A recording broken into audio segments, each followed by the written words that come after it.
"2,500 years ago, a Greek scribe wrote out a dazzling list of wonders.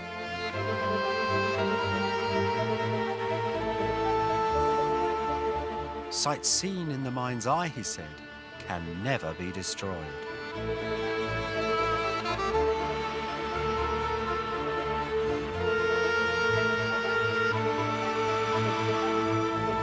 To this day, that magic list still haunts the modern world.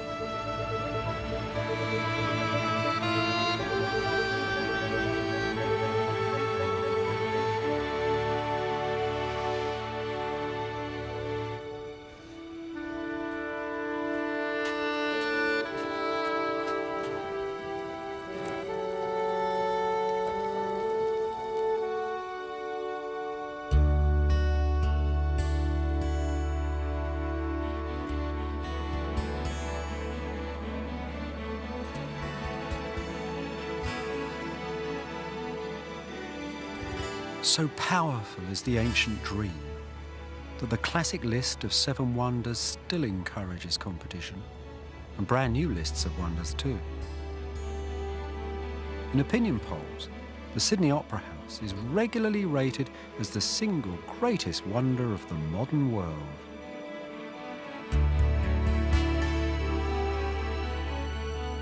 You find that these modern lists of wonders are a real odd lot. They're not the biggest or the fastest or anything you might expect. They're really things like opera houses that are too small for grand opera, or very old high-rises that King Kong once fell off of, or the footprints of the first men on the moon. Strange things. Dams, bridges, rusty now, most of them, obsolete airplanes, Disneyland, Vegas, things that people want to see before they die. Things that fill them with wonder. So what is wonderful? Well, our ideas of wonderful are the same as those defined by the ancient Greeks 2,500 years ago. They're things that seem filled with the idea of human imagination, of ambition and achievement. They're part of a new religion which fuels the modern world just as it fueled the ancient Greeks. And so, you know, the story of the history of wonder, the story of how those ancient images of it went from Greece right up until today, are really the story of the modern imagination. And it's the most extraordinary tale.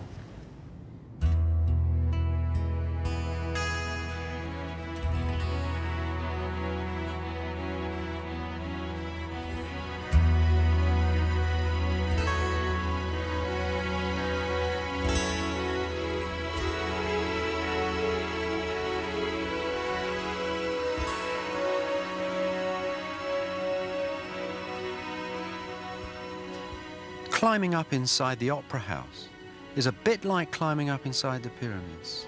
You travel through the scenery of the human imagination, back to the most ancient ghosts of wonder.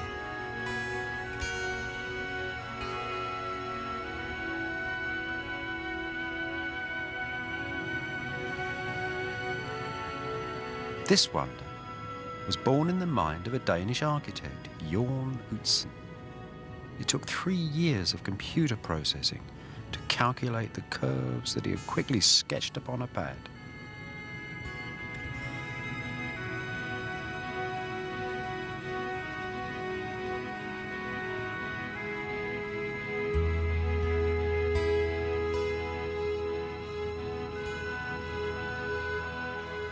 Titanium and resin hold it all together. Loose drawings made concrete with 60s high tech.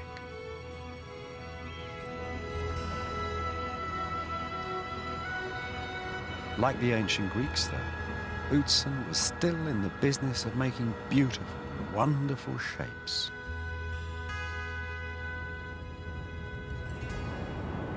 Nowadays, though, the very nature of wonder is changing. It's not the hardware anymore, it's not the buildings, it's the software that designs them. It's not great statues anymore, it's the pill. It's the telephone, the thing that joins all the buildings in the world, not just one building. It's process And that, you know, in a strange way takes us right back to the beginnings of modern civilization, back to the beginnings of wonder at the pyramids of Egypt.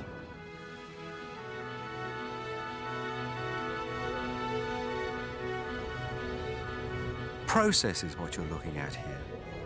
The Egyptian pyramids are not just amazing monuments, but the residue of a process that impoverished an entire nation. Thousands upon thousands of people labouring for decade after decade. They made the sole surviving ancient wonder, the oldest too. Of all the ancient wonders, the pyramids are the only one on everybody's all-time list of wonders.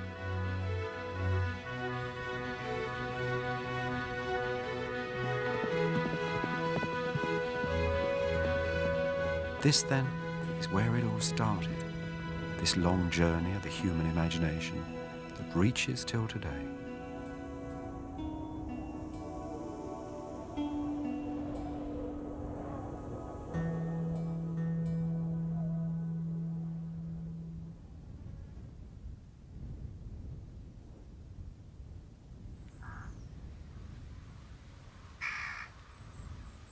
In the 1st century, Pliny, that most sensible Roman, called the pyramids idle and foolish exhibitions of royal wealth.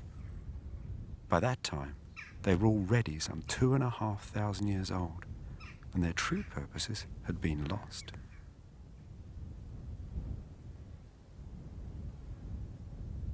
Clearly, the pyramids are the tombs of kings, but they're also something else as well. To the ancient Egyptians, they stood as friends. For as they built the pyramids, the Egyptians had invented the notion of the sacred state. The pyramids, therefore, were proof that their kingdom was in order and joined on to eternity. Just as we do today, the ancient Egyptians of later ages came to stand in the sand and marvel at the pyramids. What, then, were the processes by which these two things were made? The pyramids and the state together.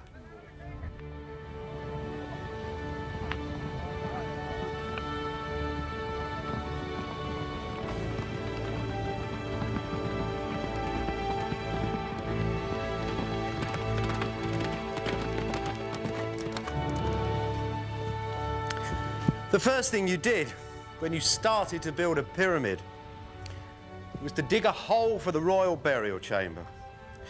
Egyptian kings had always been buried in the ground, and they were very traditional people. Actually, for its time, this burial chamber is rather old-fashioned, but it's the size here that impresses you.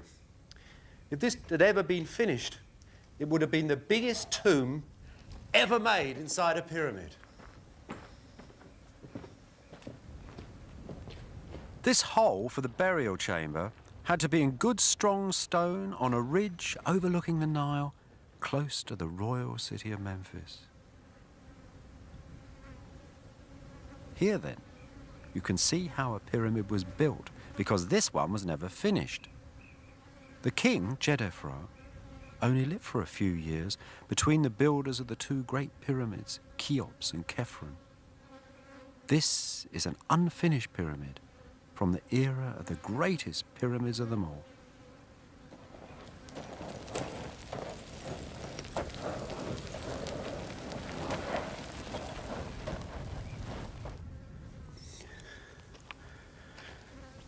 When they'd finished making the hole for the burial chamber, the pyramid makers then mobilized the entire available population of Egypt to move blocks the size of this one up to the pyramid.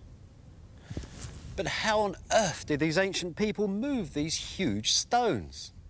Well, for 3,000 years, nobody asked the question, because the ancient Egyptians were happily trundling these big blocks around. Everybody knew how it was done. But then they went and the Christians came, and they thought the ancient stones had been moved by the power of God. They thought that if you got a little piece of papyrus and wrote a prayer on it, stuffed it under the stones, that you could shoot an arrow and the power of the prayer would send the stone up to the pyramid plateau behind the arrow. Medieval times, rabbis taught that Moses had done it with the slave gangs of ancient Israel. In the 19th century, British archaeologists, who after all were working in a colonial situation, saw that it was done by millions of coolies with firm governance, just like the British had provided. Today, of course, we've got a lot of ecologically ingenious situations with, bearded professors who come along with bits of wood and suggest that if you wet this and dry that out, it all zooms up in the air. In fact, the truth is a lot simpler.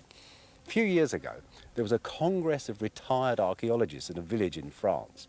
And these elderly gentlemen, without too much physical effort, pushed huge blocks of stone down the high street in a test using mud and water. These blocks move like they're on ice if you get it going right.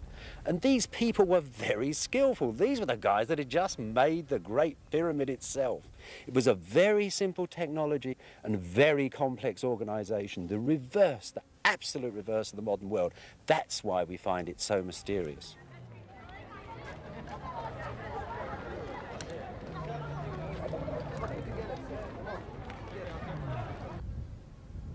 The pyramids of this first great age of pyramid building are not just the first large stone structures in the world, not just the largest either, but also the most accurate.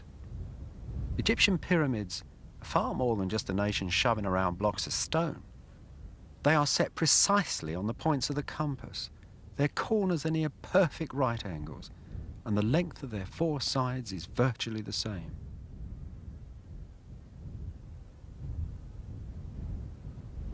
With dimensions of 600 and 700 feet and more, the maximum error in them is a matter of a few inches.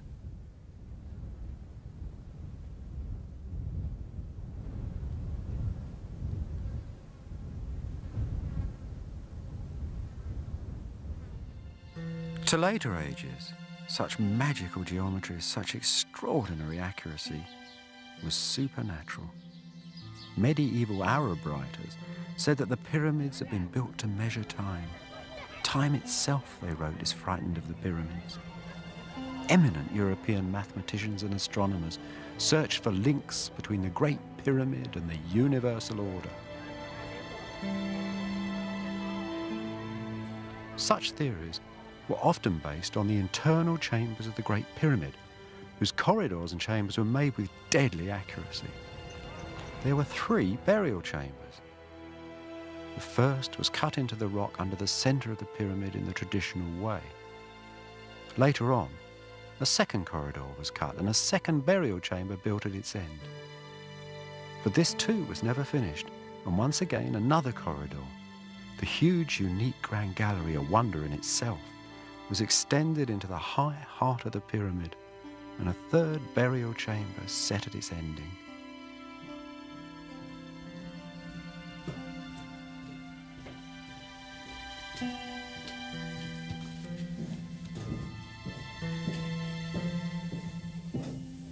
To many Westerners of the past 100 years or so, such fearful symmetries betrayed the hand of God, just as did the Holy Bible.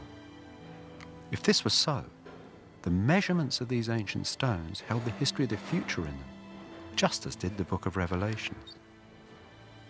Counting out the years from the Bible's story of creation, they measured out the corridors, through the ages of Adam and the patriarchs, through the prophets and the kings, the life of Jesus, and up to the doorway of the highest burial chamber, which, they claimed, marked the year 1914, the same year that, according to these Westerners of the 1920s, had seen the beginning of the greatest calamity the world had ever known. Suddenly then, the future lay in here, in King Cheop's great burial chamber. Can you imagine them then, these modern mystics? The secrets of history, the future in their ruler. They slowly approach the ending of the world. 1928. Clearly crazy, it doesn't work. But in some strange way, these people had hit on something of the ancient mentality, something of that grasping for eternity. These air shafts go straight up to major stars, right to the outside of the pyramid. This building is locked into heaven. The floor, if you extend it out from here, 180 feet, the pyramid above is exactly half the size of the Great Pyramid in its entirety. There's a magical geometry going on here. These walls are so accurately constructed north, south, east and west that they're hundredths of a degree out. This sarcophagus, before the tourists got at it, was so perfect that only the most modern measuring instruments can find out discrepancies in its size. So the ancients too were interested in a sort of eternal perfection. The king had been placed in the heart of Egypt, in the heart of heaven. The Nile, after all, flows from south to north. The sun crosses it from east to west. They were grasping for eternity. They made this room as hard as a diamond and as perfect as they could, so the king and Egypt would last for all eternity.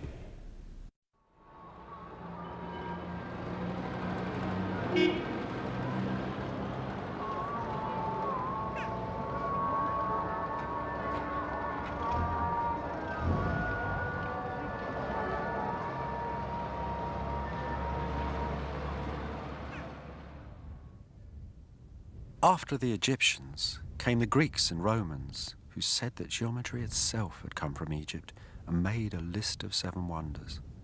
Then came the Christians, who shunned such pagan things. Not even the pyramids are mentioned in the Bible. To them, all real wonders were the works of God. For a while, the 7 ancient wonders seemed to disappear. But these astonishing stones in the desert endured, and pilgrims still walk through the sand to see them.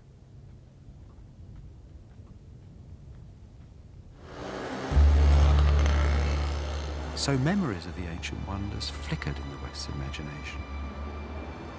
And then the ancient lists were rediscovered, printed, published, read again, and far away in Christian Rome, the ghosts of wonder rose. So a giant statue of an emperor that had stood here beside Rome's largest amphitheatre was identified as the Colossus that had stood upon the Isle of Rhodes. And the Colosseum took its name from one of the 7 wonders of the world. Slowly, the city filled with ancient wonders. The tombs of the ancient emperors of Rome seemed like hanging gardens, and there were obelisks and pyramids. No one knew the difference now. And temples too, and giant statues.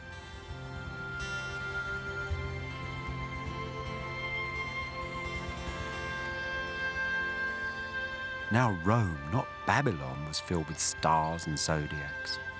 It became a magic city, surrounded with a wall of iron enclosing 7 hills, one for each day of the creation and one for the Creator's rest. And there were 365 squares in Rome, 365 streets, 365 palaces for the popes, and each palace had 365 steps, and each step was covered with bread enough to feed the world. It was a dream of poor people, imagining a legendary past, a past of endless wealth and wonder. Slowly, though, the ancient ghosts of wonder found a place again in humankind's imagination and ambition. And then it was that the finest images of all the 7 wonders were created, at that magic moment when scientific study had begun, yet all those ancient memories and myths were still alive.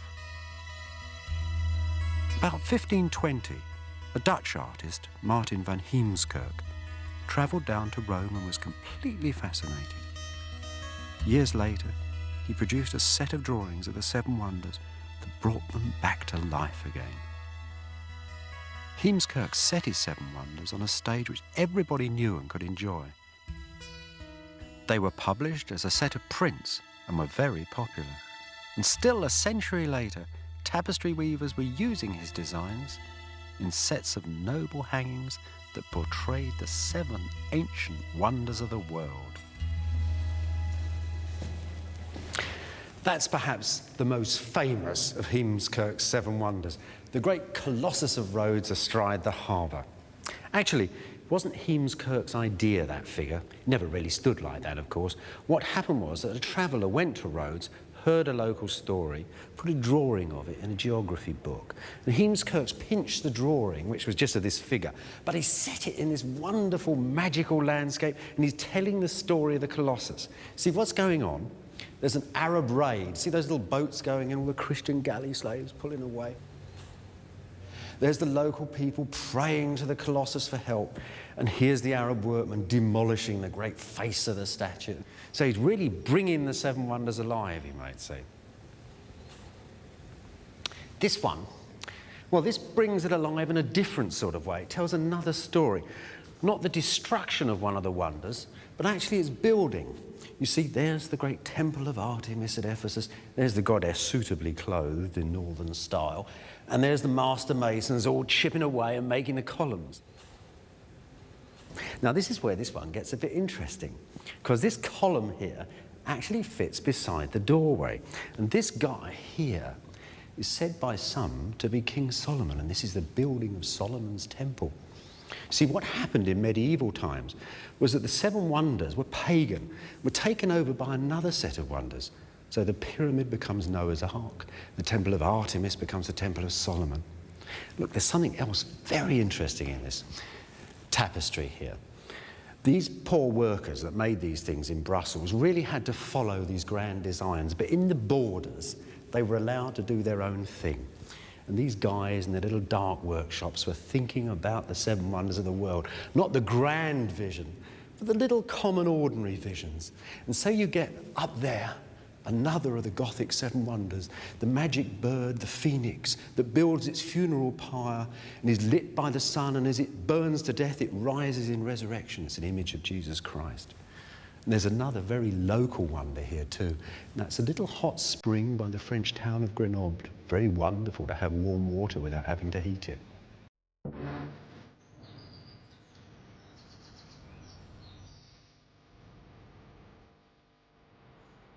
There were other visions of the seven wonders, visions less benign and far more frightening. And these too haunt our modern cities. Dreams that started in a Roman wood. Dreams of pain and love and death.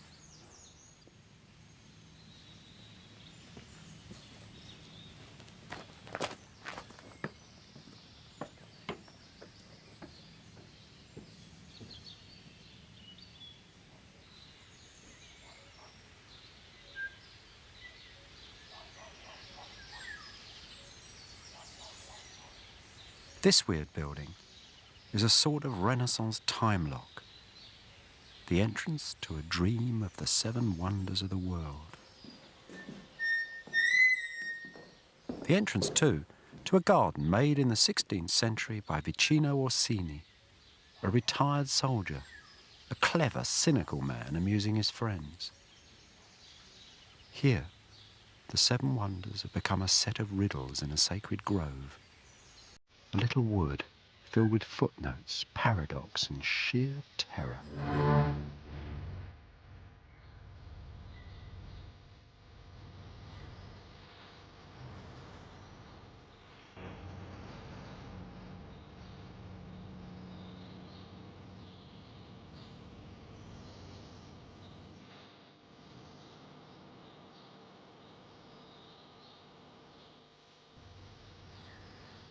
Orsini turns the Colossus of the Seven Wonders into a wrestling madman, tearing his opponent right in half.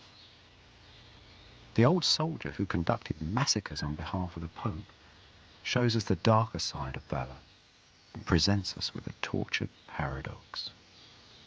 Orsini himself nudges you as you walk around his nightmare. If Rhodes took pride from its Colossus, he says, so this one in my wood is glorious too. An old Venetian woodcut in a dream book showed Orsini this vision of the ancient mausoleum. His sculptors copied the wind vane, trumpeting victory at the top, and stood it on a tortoise. It's a slow, cynical victory, this, though. One moving into the jaws of hell.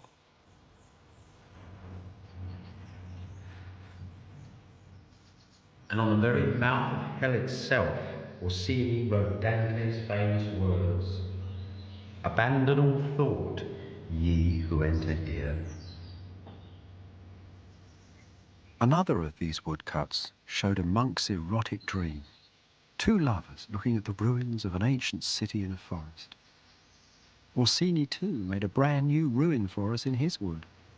A ruined tomb cut from a single rock. These, then, are the very first examples of Westerners taking pleasure in ruins. A pleasure now that drives a worldwide media industry and a multi-billion-dollar tourist trade as well. Here at last is hope. The light of the world, the Pharos of Alexandria, one of the 7 wonders drawn for Orsini by a friend. But the world is barely balanced on a monster's head, and it's surrounded by a grove of 4-faced gods. It's a very modern dream, then. A dream that takes the 7 wonders and uses them to make a grand new statement. A little later on, this same device will place the ghosts of wonder into almost every modern city in the world. One man alone, the man who made the drawing of Orsini's lighthouse for him, the artist antiquarian Piero Ligurio, had started the 7 wonders on their journey from this lonely wood.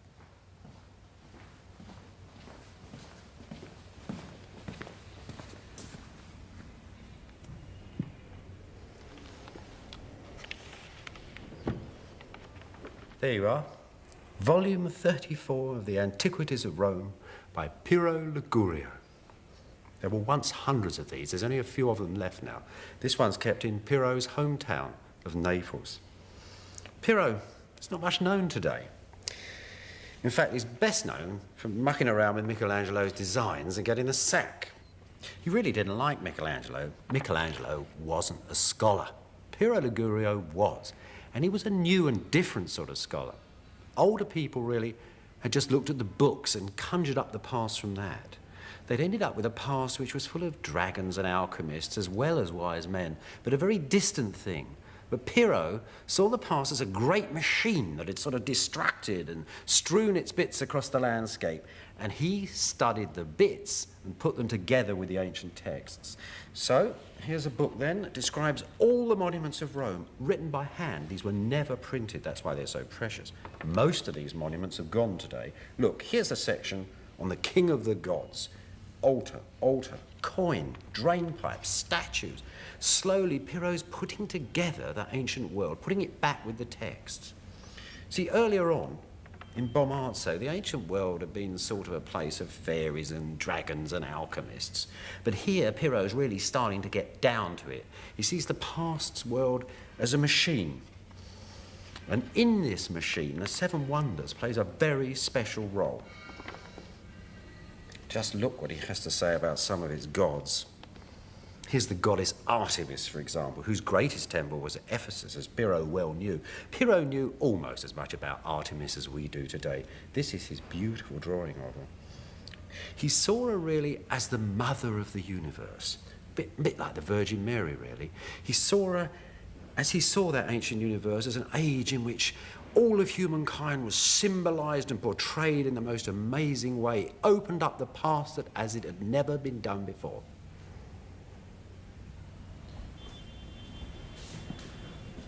The climax of Piero's work on antiquity is this extraordinary map, which he had printed in 1561.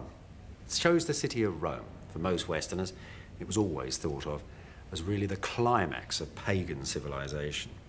For Piero, of course, that meant it had to be filled with wonder, each one of these wonders somehow symbolising the necessary bits of the great machine. So if we look across his map, it's not only a wonderful map of Rome, but it is filled with the wonders of the world.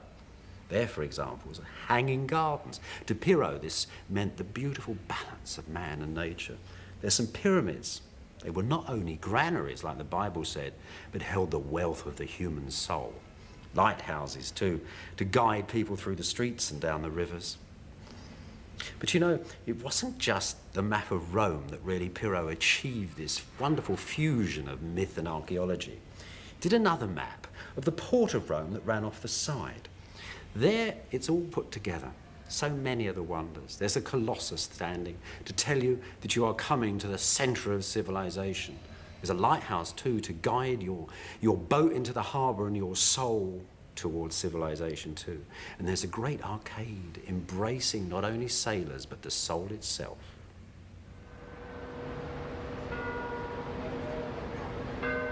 Was all of this an inspiration for the squares of Rome?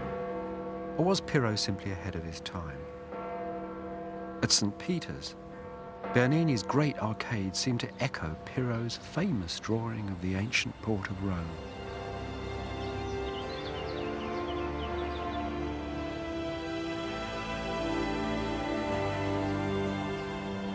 And all those wonders are still here too, now exorcised by Christian popes. The Egyptian obelisk, which Pirro called a pyramid, is crowned now with a golden cross.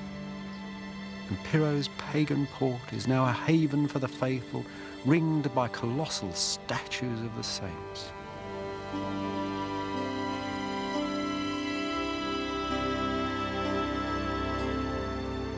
And the Pharos Lighthouse? Well, that's St. Peter's. The lantern on the church, sending out the light of faith into the darkness of the world.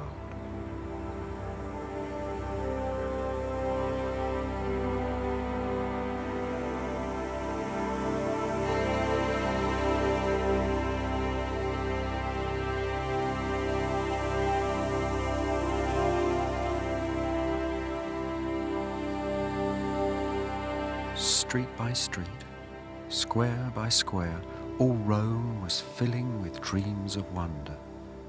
A theatre full of brand new wonders, echoing the ancient ghosts.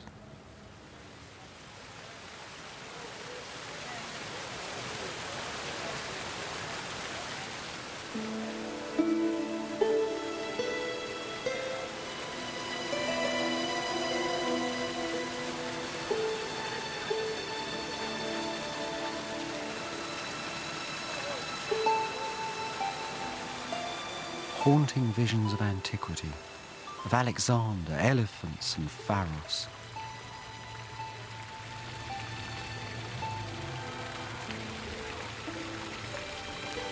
Of pyramids and mausoleums, of magic kings and queens and vast vaulting temples.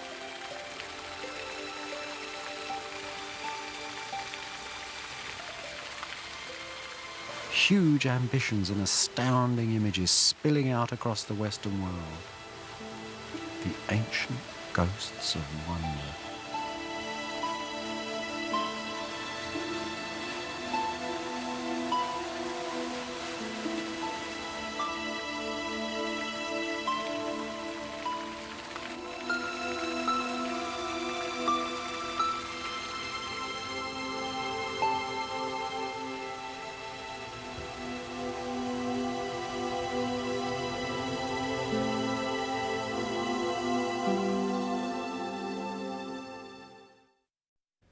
It was an Austrian architect that finally brought the Seven Wonders down to earth. Johann Fischer von Erlach took time off from redesigning Vienna to produce really the first work of art history in the world. And the Seven Wonders are right at the front. It's the title page, magnificent black letter script. And here, immediately, are the Seven Wonders. This is the Seven Wonders as process. This is not the Seven Wonders as marvels and miracles. Here we've got a picture of Babylonia, and he's working out how the gardens are irrigated. He also points out that this is the biggest brick building ever made. Very important. Same at the pyramids. He points out this is the biggest stone building ever made. How did people do that? We're into logistics. So when we get to Zeus, this is not only the biggest ivory statue ever made, but he's also worrying about how you accommodate it in a temple. You know, you're really looking at the beginning of the modern world. The mausoleum, great temples, Artemis. He describes it as the perfect mixture of marble and stone. You see, he's very involved in numbers. He's not entirely involved in numbers. He's still got the wonderful old Colossus of Rhodes striding across the harbour wall. This is still the age when Louis XV's courtiers were killing children in black masses, after all. But nonetheless, this is a modern man thinking about the modern wonders. Here's the lighthouse. The description underneath tells you how it was made.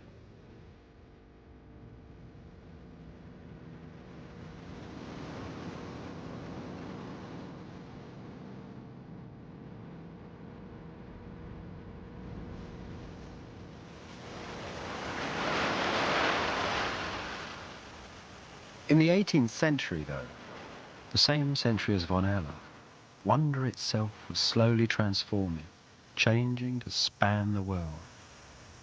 A brand new sense of wonder was starting to emerge. On Sunday, the 12th of August, in the year of our Lord, 1770, two rather anxious men puffed their way up this hill. Captain James Cook of the Royal Navy and the botanist Joseph Banks.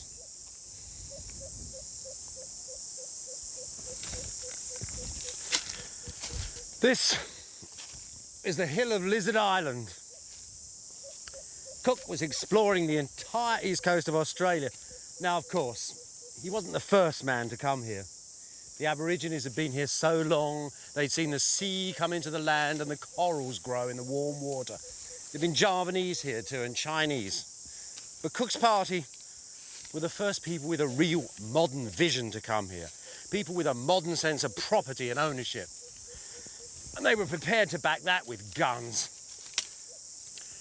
At that time, men like Cook were mapping the entire world, marking out, taking control. In the century that followed, railways, airstrips, roads, cables of a dozen descriptions went right around the planet, encompassing the whole world in a net. And that grand, uncontrolled, unexplored nature, the world in which man had lived since the beginning of time, the world in which he'd built the 7 wonders, would all but disappear. As they climbed, though, in burning heat and very high humidity, they weren't thinking of all that. They were actually looking for a way out of a most deadly trap. The trap was made of living coral. As Captain Cook sailed north up the Australian coast, the solid wall of the Great Barrier Reef had pushed him ever closer to the shore. For 1,000 miles and more, Cook successfully avoided it, inching behind small boats sent out to spot underwater hazards. On June the 11th, though, the Endeavour hit a reef and stuck fast. As the waves rocked her back and forth, the sharp corals soared through the Endeavour's hull. The sailors saw some of the planks of the keel floating to the surface. They threw everything they could lay their hands on overboard and managed to refloat her. After a desperate week of gales, they found a crocodile-infested inlet where they beached the Endeavour and started to repair her.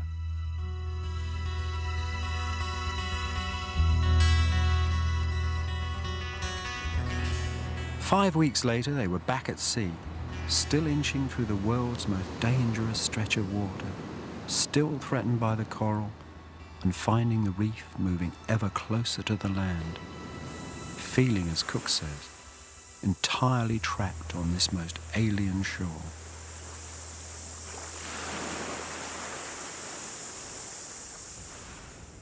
They had climbed the hill of Lizard Island, the highest on the reef, to look for a way out of the coral barrier into the open sea. From the top of the hill, Cook saw a way out, a narrow passage through the reef, and took the necessary compass bearing. The very next day, the Endeavour sailed triumphantly through the perilous little channel, through the Great Barrier and out into the high, wide sea. These days, Cook's labyrinthine trap is counted as one of the wonders of the world. The Great Barrier Reef, as large as the state of California, the world's largest living organism, and the only one that you can see from space. What Cook saw as a terrifying hazard is something most modern people want to see before they die. Dive here and it's incredible. 400 different corals, 1,500 species of fish, 400 mollusks and wonderful animals like whales and turtles. Fly over it and it looks like a chain of opals lying in the sea. But only a microscope can show you the details of the coral polyps that made it all.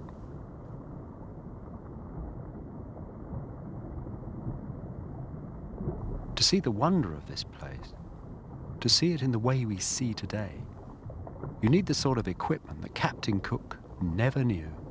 aqualungs, cameras, aeroplanes, space capsules and microscopes. All this has made a very different world for us.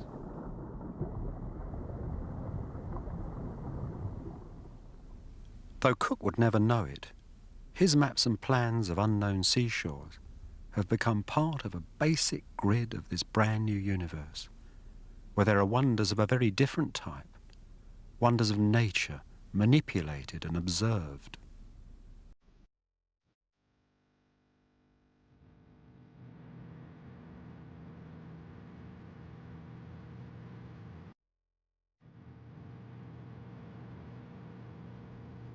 Spanning a canyon on the Colorado River, the Boulder Dam is the world's largest concrete structure and costs pyramids of cash. Its waters irrigate California. Its turbines light Las Vegas, and nature is manipulated on a scale not seen before.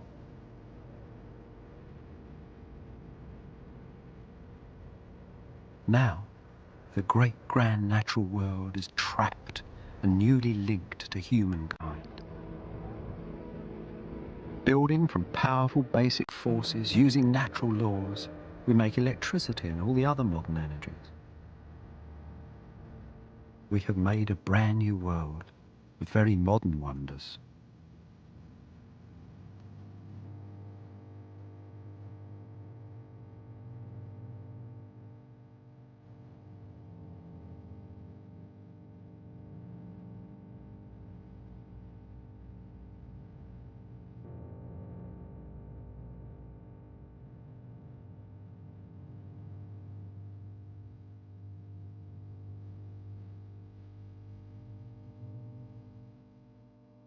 Like most modern buildings, the Las Vegas Pyramid and Sphinx are only temporary. They have built-in obsolescence. Ancient wonders, though, were built forever and for courtiers and kings. This, though, is the democratization of wonder. People play in modern pyramids. They are cooled and warmed and entertained by them. Here, though, the world's largest beam of light, which I'm told you can clearly see from space, may be turned off in 10 years' time.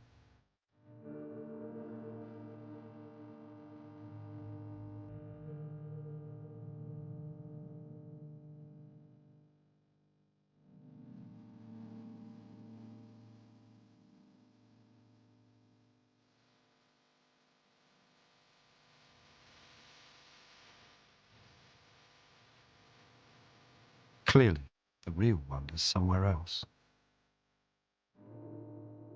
Now, perhaps, the cities with their wiry nerves have themselves become a wonder.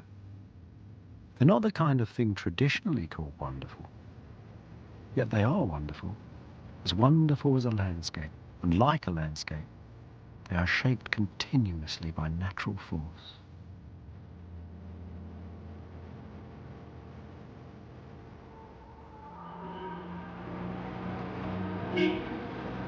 Ancient people also thought that they were linked with nature, that the prisms of the pyramids refracted the divine order of the universe onto the ancient state of Egypt. Our true beginnings, then, where wonder and the modern mind were made, are here at Pharaoh's Magic Mountains.